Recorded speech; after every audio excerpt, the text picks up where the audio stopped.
नमस्कार जैन साथियों, एक बार फिर से आप सबका बहुत बहुत स्वागत है। आज हम बात करेंगे भूकंप क्यों आते हैं, कैसे आते हैं। एक पुरानी मान्यता है कि पृथ्वी शेषनाग के फन पर टिकी हुई है और जब शेषनाग थक जाते हैं तो अपना करवट बदलते हैं, जिसके कारण पृथ्वी क्या होती है, घूम जाती है, उसमें धक्का लगता है ना, उथल पुथल होती है, इसीलिए भूकंप आता है। ये पुरानी मान्यता थी, लेकिन वैज्ञानिक मान्यता क्या है हम इसकी चर्चा करेंगे, पूरा विस्तार से बताएंगे। वीडियो को स्किप मत करिएगा, पूरा देखिएगा। देखिए, क्या पृथ्वी शेषनाग के फन पर टिकी है? तो एक धार्मिक मान्यता थी पुरानी, बात नहीं करेंगे। हम वर्तमान में जी रहे हैं, वैज्ञानिक युग में जी रहे हैं, तो हम विज्ञान की बात करेंगे। ब्रह्मांड में हमारी पृथ्वी कहाँ है? जो पूरा ब्रह्मांड है, सबसे पहले हम देखते हैं कि इसमें हमारी पृथ्वी कहाँ है। आप देखिए, दरअसल ब्रह्मांड इतना बड़ा है कि हम उसमें अपनी पृथ्वी को देख भी नहीं सकते, सूर्य को भी नहीं देख सकते पूरे ब्रह्मांड में। मतलब जैसे समुद्र के किनारे रेत की कण हो, तो उस रेत की एक कण हमारा पूरा सौरमंडल है, और उस रेत की एक कण में बहुत मामूली हमारी पृथ्वी है, जो कि उसका कोई अस्तित्व ही नहीं है, न के बराबर है पूरे ब्रह्मांड में। आप समझिए, ये देखिए यहाँ पे दिख रहा है, क्योंकि ये पूरा सौरमंडल का ही चित्र है, इसलिए बुध, शुक्र, पृथ्वी, मंगल, बृहस्पति, शनि, अरुण, वरुण, ये सौरमंडल के 8 ग्रह हैं जो सूर्य की परिक्रमा करते हैं। ये केवल सौरमंडल है। सौरमंडल हमारे अंतरिक्ष का 0.00001% भी नहीं है, यानी रेत के कण के बराबर भी नहीं है। खैर, हम बात करते हैं भूकंप की। भूकंप क्या होते हैं? अंग्रेजी में बोलते हैं अर्थक्वेक। भूकंप का मतलब होता है कि जब पृथ्वी हिल जाती है। दरअसल अंतरिक्ष में कोई डिस्टर्बेंस नहीं है। जैसे हम लोग गाड़ी में बैठते हैं, सड़क पे चलते हैं, तो गाड़ी हिलती रहती है। क्यों हिलती है? क्योंकि सड़क एकदम समतल नहीं है, कहीं ऊंची नीची होती है ना। इसलिए अगर सड़क ऊंची नीची ना हो, बिल्कुल समतल हो, तो हमें चलने का एहसास भी नहीं होगा। हम जब जहाज़ में बैठते हैं तो हम देखते हैं कि जब जहाज़ ऊपर उठती है तो कुछ अनुभव होता है, फिर जब लैंडिंग करती है तो कुछ अनुभव होता है, लेकिन जब ऊंचाई पे जाने के बाद एकदम चलती है तो बिल्कुल नहीं पता चलता कि हम जहाज़ में बैठे हैं और जहाज़ चल रही है। इसी तरह से हमारे अंतरिक्ष में कोई डिस्टर्बेंस नहीं है, न वायु है, कोई भी चीज़ नहीं है। इसलिए पृथ्वी अंतरिक्ष में जब सूर्य का चक्कर लगाती है तो कोई अवरोध नहीं होता, उसकी गति लगभग बराबर रहती है। इसलिए हमको पता भी नहीं चलता कि हमारी पृथ्वी घूम रही है और चल रही है। लेकिन इसी पृथ्वी के अंदर और बाहर बहुत सारी ऊर्जाएं हैं, खासकर अंदर। पृथ्वी के अंदर इतनी ऊर्जाएं हैं जो विभिन्न रूपों में हैं। जैसे कि प्लेटें हैं, पृथ्वी पर लगभग 7 तरह की प्लेटें हैं। इन्हीं पूरी प्लेटों पे हमारी पृथ्वी के जो ऊपरी हिस्से हैं वो टिके हुए हैं। इन प्लेटों में गति भी होती है, और जब आपस में टकराते हैं, है ना, तो ऊर्जा उत्पन्न होती है, और ये ऊर्जा ऊपर आती है तरंगों के रूप में, तरंगों के माध्यम से, और पृथ्वी हिल जाती है, कंपन हो जाता है। तो जब कंपन हो जाता है तो पृथ्वी पर जितने भी बिल्डिंग हैं, घर हैं, वस्तुएं हैं, वो भी हिलने लगती हैं और जान माल की हानि होती है।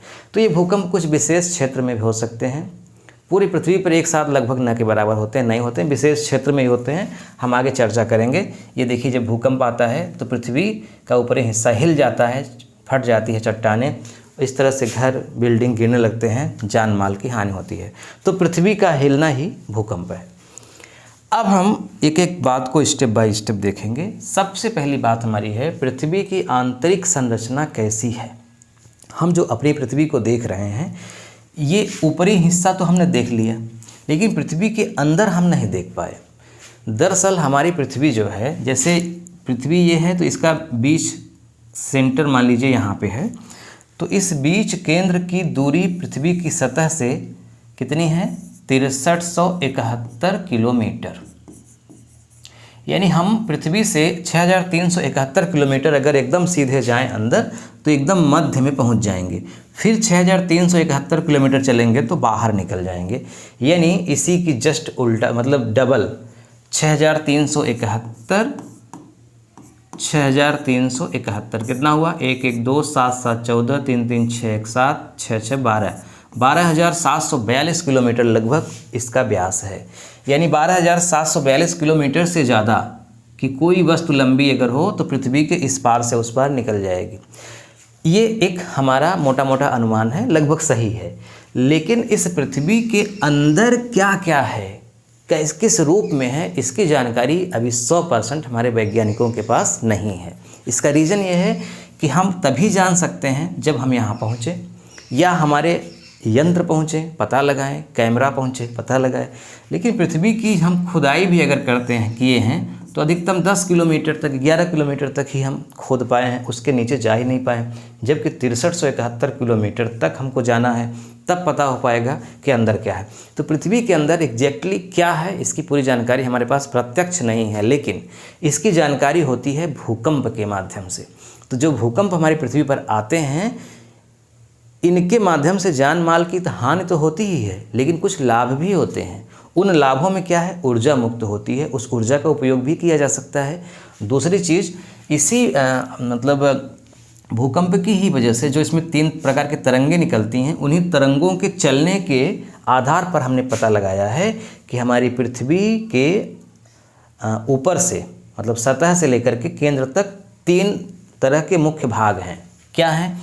जैसे ऊपर से हम चल देंगे तो लगभग 70 किलोमीटर तक, जैसे ये रेड वाला जो आप देख रहे हैं ना, रेड वाला का ऊपरी हिस्सा चारों तरफ से, इसको बोलते हैं क्रस्ट, भूपर्पटी। मैं अगर अलग से आपको चित्र बना के दिखा दूं, ये देखिए, ये वाला हिस्सा है क्रस्ट। क्रस्ट मतलब होता है भूपर्पटी, पपड़ी, भूपर्पटी। कितना है? 70 किलोमीटर तक, लगभग 70, एग्जैक्टली 70 नहीं है, कहीं 50 किलोमीटर है, कहीं 60, कहीं 70, कहीं 80, लेकिन मोटा मोटा 70 किलोमीटर मान लीजिए। अब ये क्रस्ट किन से मिलकर के बना है? तो इस क्रस्ट के बारे में हमको प्रत्यक्ष जानकारी हो गई है। ये क्रस्ट मिलकर के बना है सिलिका और अल्मोनियम से।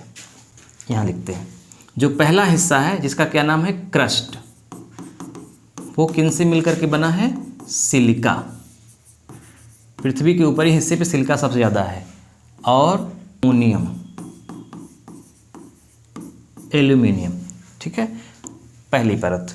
फिर दूसरी परत हमारी आती है मेंटल। मेंटल जो है वो है 70 किलोमीटर से लेकर के लगभग 2900 किलोमीटर, यानी दूसरा हिस्सा 70 किलोमीटर से लेकर के 2900 किलोमीटर तक मोटा मोटा है। ये सबसे लंबा, मतलब सबसे बड़ा भाग है मेंटल। ये किससे मिलकर के बना है? तो दूसरा भाग जो है वो मिलकर के बना है सिलिका और मैग्नीशियम। फिर तीसरा वाला जो भाग है, तीसरा वाला भाग बना है निकेल और लोहा से। इसको आपको ध्यान रखना है, प्रत्यक्ष प्रमाण नहीं है, भूकंप के आधार पर पता लगाया गया है। जो तीसरी लेयर है 2900 किलोमीटर से लेकर के 6300 किलोमीटर तक है, 6371 किलोमीटर, ये बीच वाली हिस्सा है जिसको बोलते हैं क्रोड। इसके 2 भाग हैं, आउटर क्रोड और इनर क्रोड। अब मैं आपको ये सब क्यों बता रहा हूँ, इसका डायरेक्ट संबंध है भूकंप से। हमारे पास, मतलब हमारी पृथ्वी में जो भूकंप आता है वो कहाँ से आता है, कहाँ से शुरू होता है? तो जो ये मेटल का भाग है, मेटल को दरअसल 2 भागों में हम बांट सकते हैं, ऊपरी मेटल और निचली मेटल। ऊपरी मेटल जो होता है इसको बोलते हैं लिथोस्फेयर। लिथोस्फेयर दरअसल पिघला हुआ एक पदार्थ है जिनसे ये मिलकर के बना है, यानी सिलिका और मैग्नीशियम का पिघला हुआ रूप ऊपर हिस्सा में होता है, ठोस रूप नीचे वाले हिस्सा में होता है। इसी लिथोस्फेयर पर ये भूपर्पटी पूरी टिकी हुई है।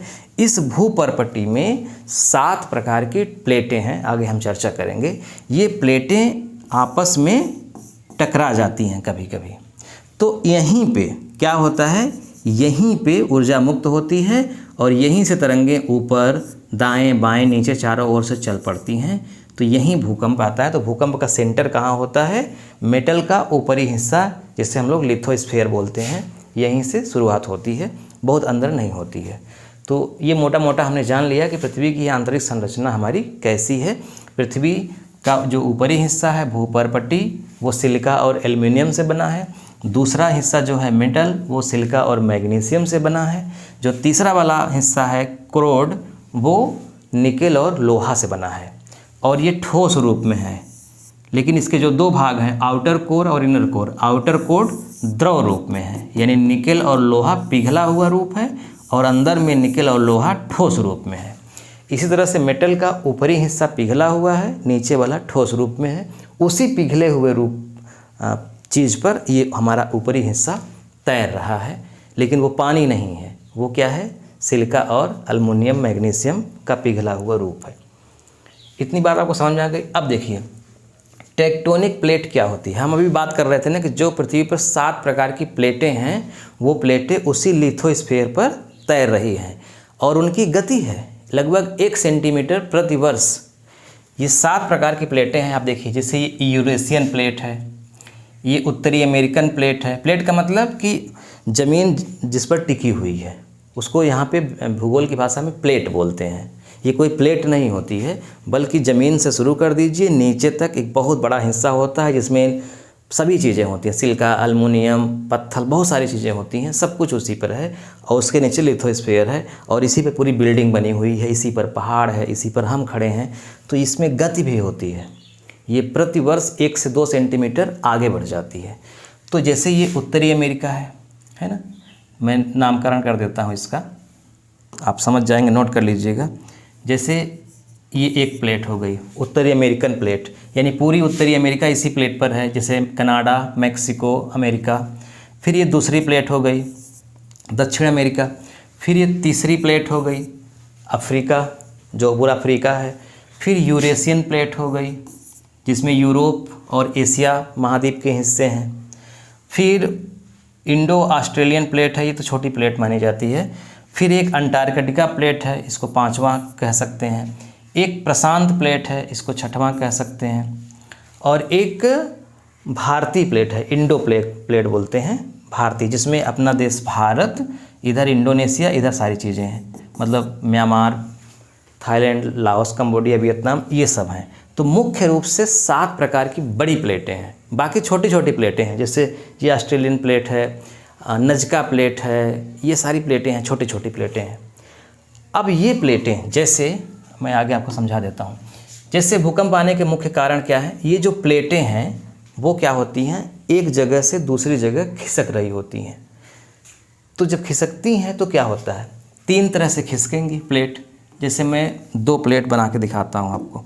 जैसे मान लीजिए एक प्लेट हो गई ये, अब इसी के बगल में एक दूसरी प्लेट है ना। तो क्या होगा कि ये प्लेटें हो सकता है कि एक ही दिशा में दोनों खिसक रही हों। जैसे ये आगे बढ़ रही है, ये भी आगे बढ़ रही है, तो ये आपस में नहीं टकरा रही हैं। लेकिन अगर यही प्लेटें एक दूसरे की ओर खिसकने लगे, यानी ये वाली प्लेट इधर जाने लगे और ये वाली प्लेट इधर आने लगे, तो क्या होगा, ये दोनों टकरा जाएंगी। जब दोनों टकरा जाएंगी तो ये वाले हिस्सा जो है वो स्ट्रेस की स्थिति में आ जाएगा, यानी इसमें तनाव उत्पन्न हो जाएगा। तो क्या होगा, जो प्लेट भारी है वो नीचे आ जाएगी और जो प्लेट हल्की है वो ऊपर चढ़ जाएगी, यानी मुड़ जाएगी। तो ये वाला हिस्सा ऊपर उठने लगेंगे, ये वाला हिस्सा, तो क्या हो बन जाएंगे, यहाँ पे पहाड़ बन जाएंगे। जैसे अपना हिमालय पर्वत कैसे बना है, ऐसे ही बना है। जो भारतीय प्लेट है और जो यूरेशियन प्लेट है वो उनका आपस में टक्कर हो रहा है, तो जिसके कारण ये वाला हिस्सा हमेशा ऊपर उठ जा रहा है, हिमालय पर्वत। अब ऐसे में क्या होगा, ऊपर तो उठेगा ही, लेकिन इससे ऊर्जा भी निकलेगी, क्योंकि ये प्लेटें टूटेंगी। जब टूटेंगी, कोई भी वस्तु जब टूटती है तो उसकी ऊर्जा मुक्त होती है, बाहर आती है। तो ये जो ऊर्जा है वो अतिरिक्त रूप में है, ये बाहर निकलना चाहेगी और बाहर निकलने के लिए उसको जगह नहीं है। तो क्या करेगी, ऊपर की जो प्लेटें हैं, जो भी चीज़ें हैं, उसको वो तोड़ देगी और तोड़ करके ऊपर निकलना चाहेगी। तो जिसके कारण झटके लगेंगे, झटके लगेंगे तो पृथ्वी क्या होगी, हिलने लगेगी और ये चारों दिशा में गमन करेंगे। तो इस तरह से 2 प्लेटें जब एक दूसरे की ओर चलती हैं तब भूकंप आ सकता है, पहला रीज़न। दूसरा रीज़न ये हो सकता है कि ये एक दूसरे के विपरीत अगर जा रही हैं, यानी ये इधर जा रही है, ये उधर जा रही है, यहाँ पे स्पेस बन रहा है, तो यहाँ पे भ्रंश की क्रिया होगी, इसमें भी उथल पुथल होगा। एक तरीका है। तीसरा क्या है, मान लीजिए ये प्लेट यहाँ पे है, ये प्लेट यहाँ पे है, ये दोनों, ये इधर जा रही है, ये इधर, तो एक दूसरे से घर्षण करते हुए जा रही हैं, तो इससे भी ऊर्जा मुक्त हो रही है, तो कंपन हो रहा है। तो इस तरह से प्लेटों के गमन से ऊर्जा मुक्त होती है, टकराने से, स्ट्रेस से। इसके कारण पृथ्वी में कंपन होता है और वही कंपन क्या है, भूकंप है। भारतीय प्लेट का महत्व जिसकी हम बात कर रहे थे, जिस पे अपना देश भारत, बर्मा, इंडोनेशिया, पाकिस्तान, बांग्लादेश, नेपाल, भूटान ये सब टिका हुआ है। इसका महत्व क्या है, इसके उत्तर में देखिए ये हिमालय पर्वत है, ये पूरी यूरेशियन प्लेट है, ये वाला हिस्सा यूरेशियन प्लेट पर टिका है, ये वाला हिस्सा भारतीय प्लेट पर टिका है। अब भारतीय प्लेट प्रतिवर्ष 1 से 2 सेंटीमीटर उत्तर की ओर खिसक रही है, तो यूरेशियन प्लेट से टकरा रही है, तो जिसके कारण यहाँ पर ये जो हिस्सा है ये प्लेट का ही टूटा हुआ रूप है, ऊपर उठ रहा है। ठीक उसी तरह से जैसे ये देखिए ध्यान से, ये एक प्लेट ये है, एक प्लेट ये है, अब ये दोनों आ रही हैं, अब ये दोनों टच हो गई, लेकिन टच होने के बाद भी दोनों जोर लगा रही हैं, तो क्या होगा, इसका ऊपरी वाला हिस्सा जहाँ पे है वो क्या होगा, ऐसे मुड़ जाएगा ऊपर। जैसे जितना ही ज़्यादा जोर लगेगा उतना ही ज़्यादा ऊंचाई इसकी उठती चली जाएगी। तो ये उठा हुआ रूप क्या है, पहाड़ है। इसीलिए हिमालय आज भी ऊपर उठ रहा है। 8,850 मीटर लगभग इसकी ऊंचाई हो गई है। विश्व का सबसे नया पर्वत है ये, अभी भी इसकी ऊंचाई मतलब बढ़ रही है। विश्व का सबसे पुराना पर्वत अपने यहाँ है अरावली पर्वत, वो अब नहीं उठ रहा है, वो ख़त्म होने की स्थिति पर है। तो ये है भारतीय प्लेट। भूकंप का केंद्र एवं भूकंप का अधिकेंद्र। केंद्र का मतलब होता है कि भूकंप जहाँ से पैदा हुआ, यानी जहाँ स्ट्रेस बना, जहाँ से तरंगें निकलना शुरू हुई, वो फोकस है, इसको हाइपोसेंटर बोलते हैं। और इसके ठीक ऊपर 90 डिग्री के कोण पर जहाँ से पृथ्वी की सतह समाप्त होती है ना, यहाँ से मान लीजिए समाप्त हुई, तो ये वाला हिस्सा क्या होता है, अधिकेंद्र होता है, यानी एपिसेंटर इसको बोलते हैं। तो केंद्र, अधिकेंद्र। केंद्र मतलब जहाँ से भूकंप शुरू हुआ, अधिकेंद्र मतलब भूकंप की तरंगें जहाँ पर एकदम सीधे पृथ्वी की सतह पर पहुँची, वो क्या है, अधिकेंद्र है। समझ में आ रही है बात? ये देखिए तोड़ते हुए आगे जा रही है। भूकंपी तरंगे। भूकंपी तरंगे 3 प्रकार की होती हैं, प्राथमिक, द्वितीयक और इसको क्या बोलते हैं, सरफेस रे, जो भी आप कह लीजिए, एल तरंग। मैं इनको आपको विस्तार समझाता हूँ। जब भूकंप आता है ना, प्लेटें टकराई। अच्छा, भूकंप क्यों आते हैं? भूकंप प्लेटों के टकराने से तो आते ही हैं, ज्वालामुखी की क्रिया होती है, उससे भी भूकंप आते हैं। भाई एकाएक ज्वालामुखी विस्फोट होगा, पृथ्वी हिल जाएगी। तो प्राकृतिक कारण से भी आते हैं और कुछ मानव कारण से भी आ जाते हैं। जैसे मानव कारण में क्या होता है, जैसे परमाणु परीक्षण हो कहीं, तो परमाणु परीक्षण अगर होगा तो वहाँ पे बहुत जोर लग जाएगा एकाएक और पृथ्वी वहाँ पे हिल सकती है। या पहाड़ों को तोड़ने के लिए जो डायनामाइट लगाया जाता है, उससे पहाड़ बहुत तेज़ी से टूटते हैं, तो उसके आसपास जो धरती है वो हिल जाती है। तो धरती ही हिलना भूकंप है। तो मानव जनित भी भूकंप हो सकता है, प्राकृतिक जनित। प्राकृतिक में प्लेटों के टकराने से और ज्वालामुखी विस्फोट से, सुनामी से, इन सब चीज़ों से भूकंप आते हैं। जब भूकंप आते हैं तो भूकंप के केंद्र से 3 तरह की तरंगें निकलती हैं। तो तरंगें कितने प्रकार की होती हैं? 3 प्रकार की तरंगें होती हैं। पहले का नाम है पी, इसको बोलते हैं प्राथमिक तरंग। प्राथमिक तरंग, तरंग से ही ऊर्जा चलती हैं। जैसे लहर, पानी लहर क्या है, एक तरंग है। हवा भी तरंगों के ही माध्यम से चलता है, कोई भी चीज़ तरंगों के ही माध्यम से चलती है। तो प्राथमिक तरंग क्या होती है?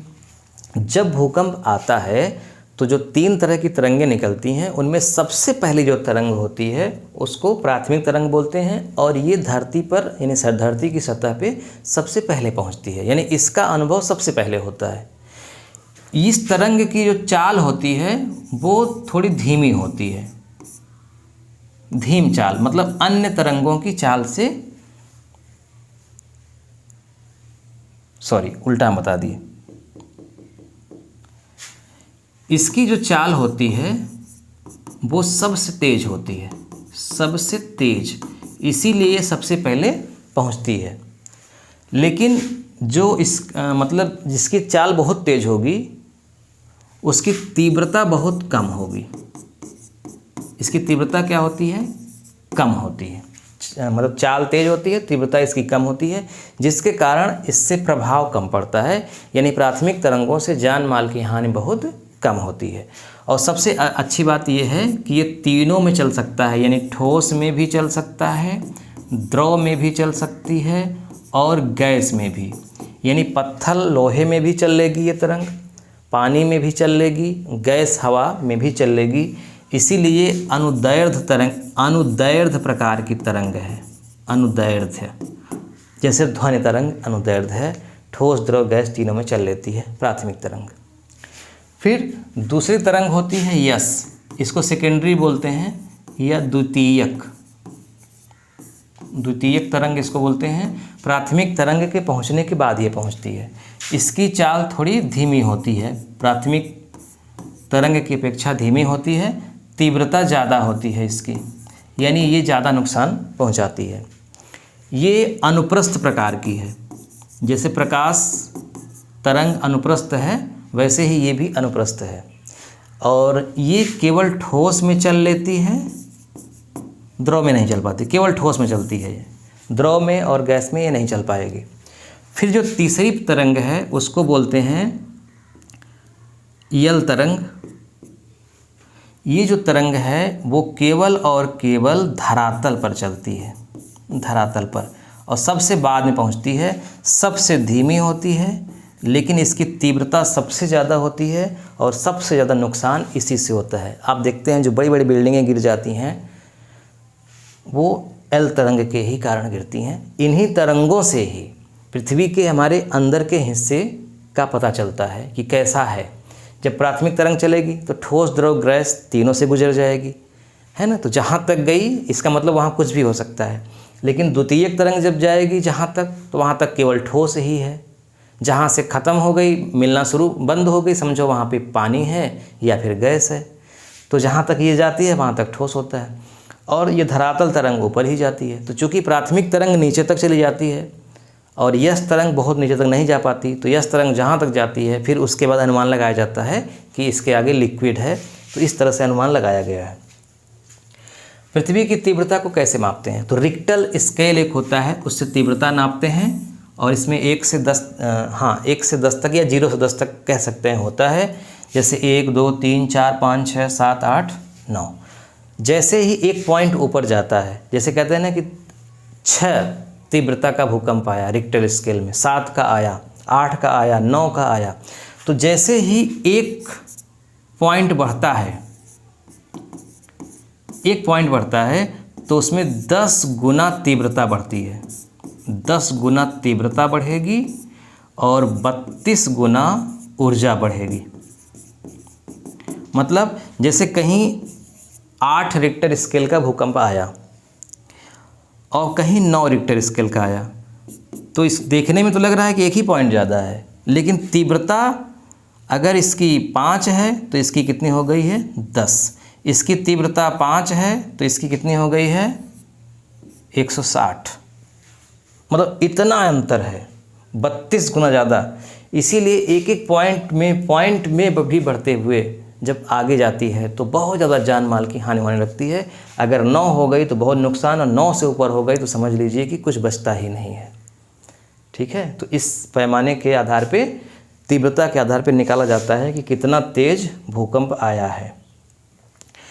अब भूकंप जब आ जाता है तो आम आदमी को क्या करना चाहिए? देखिए, अगर घर के अंदर हैं तो जो भी चीज़ें हैं, जैसे मान लीजिए कि मेज़ है तो उसके नीचे बैठ जाएं, तख़्त है उसके नीचे बैठ जाएं, अलमारी के नीचे, इधर उधर भागने की कोशिश ना करें। पहले तो बाहर निकलने की कोशिश करें, अगर संभव नहीं है तो ऐसा करें। छत पे जा सकते हैं, और सबसे अच्छा तरीका है कि खुले मैदान में चले जाएं, क्योंकि पहले से ही भविष्यवाणी आजकल हो जाती है कि भूकंप आने वाला है। बाकी और कुछ कहा नहीं जा सकता, कहीं भी भूकंप आ सकता है। भूकंप सबसे ज़्यादा आता है 3 क्षेत्रों में। एक क्षेत्र है परिप्रशांत बोलते हैं, परिप्रशांत क्षेत्र, यानी जो प्रशांत महासागर है उसके चारों ओर का क्षेत्र, रिंग ऑफ फायर भी बोलते हैं। सबसे ज़्यादा भूकंप आता है। जापान इसी पे है, इंडोनेशिया इसी पर है, जापान। फिर दूसरे पे है मध्य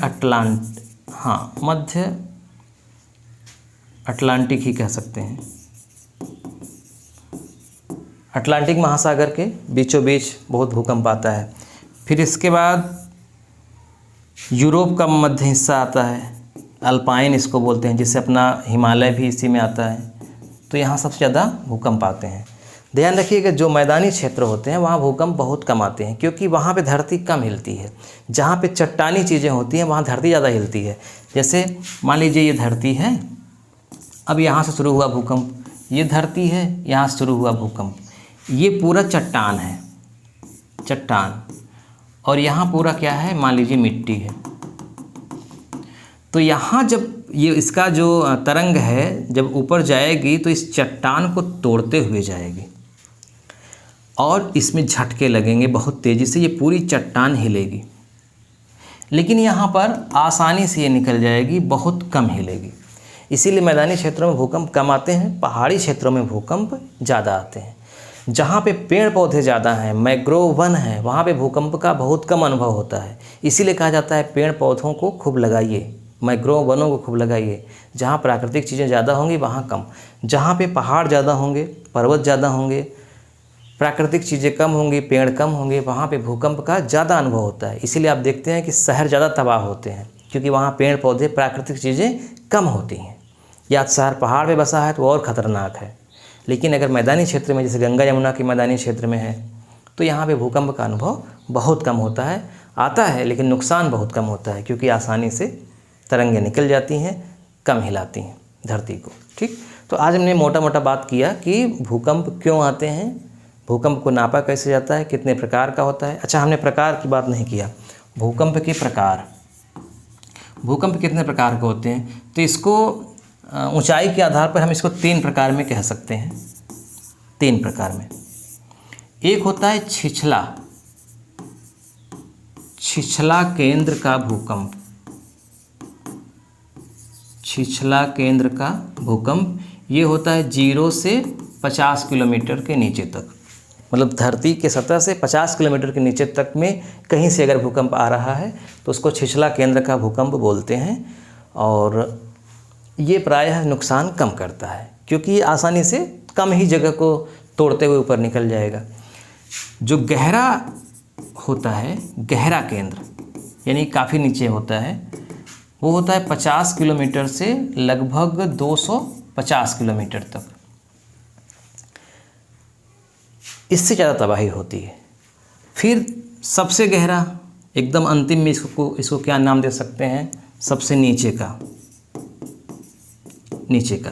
तो ये 250 से लेकर के 700 किलोमीटर तक। तो आमतौर पे 700 किलोमीटर से ज़्यादा के नीचे से भूकंप नहीं पैदा होते हैं, इन्हीं के इर्द गिर्द रहते हैं। और ये सबसे खतरनाक होता है, क्योंकि जितना ही नीचे से भूकंप आएगा उतना ही ज़्यादा वो धरती को हिलाएगा और धरती का अधिकांश हिस्सा हिलेगा, भूकंप वहाँ ज़्यादा आएगा। इससे बहुत छोटा क्षेत्र प्रभावित होगा, इससे थोड़ा बड़ा क्षेत्र प्रभावित होगा और इससे सबसे बड़ा क्षेत्र प्रभावित होगा। जब यहाँ से भूकंप आता है तो कई देश इसकी चपेट में आ जाते हैं। ठीक, तो आज बस इतना ही। वीडियो देखने के लिए आपका बहुत बहुत धन्यवाद। मैं चाहता हूँ इसका लिंक अपने दोस्तों में शेयर करिएगा। मिलते हैं नेक्स्ट वीडियो में। नमस्कार।